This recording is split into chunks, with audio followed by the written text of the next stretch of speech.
Owen. Thank you very much, Deputy Speaker. I want to, in the short time I've got, start off by paying tribute to all the staff that work on our railways in this country. I think they do an excellent job of getting our railways moving under very difficult circumstances. And I also want to pay tribute to the Shadow Secretary of State for the work that he's done in the last few weeks in standing up for the British public and making the case for the public.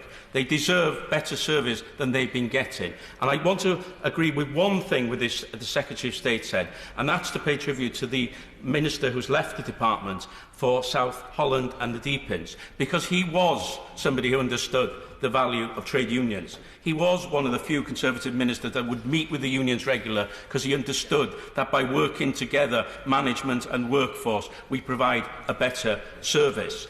I want to make 2 points. The first point is, since the botched privatisation, it was a privatisation too far in the 1990s of the railways, we have lost the important transport integration that we once had in this country.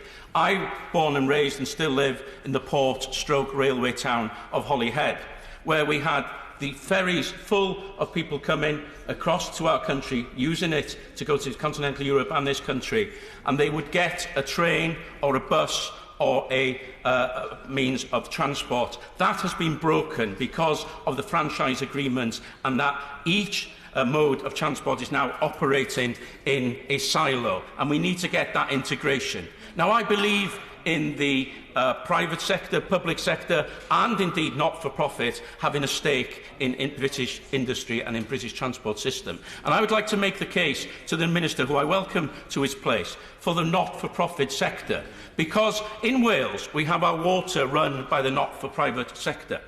It meets all the criteria of the European Union, and it provides an excellent service, and it pays its profit back into investing in that company, and customers get a better service than many of the private, ideologically run ones in England. So there is a model that works, and it is not for profit, and it values its customers, and it values its workforce, and it makes money, and it reinvests. Now, during the Welsh bill that was before Parliament in 2016, I and members asked for that, the 1993 Act, that be changed so that Wales could have a not-for-profit for its franchise. That would have worked. This government resisted it. I say to the Minister, at this late hour, look again at the 1993 Act. Allow Wales to run its affairs in a way that's good for its customers.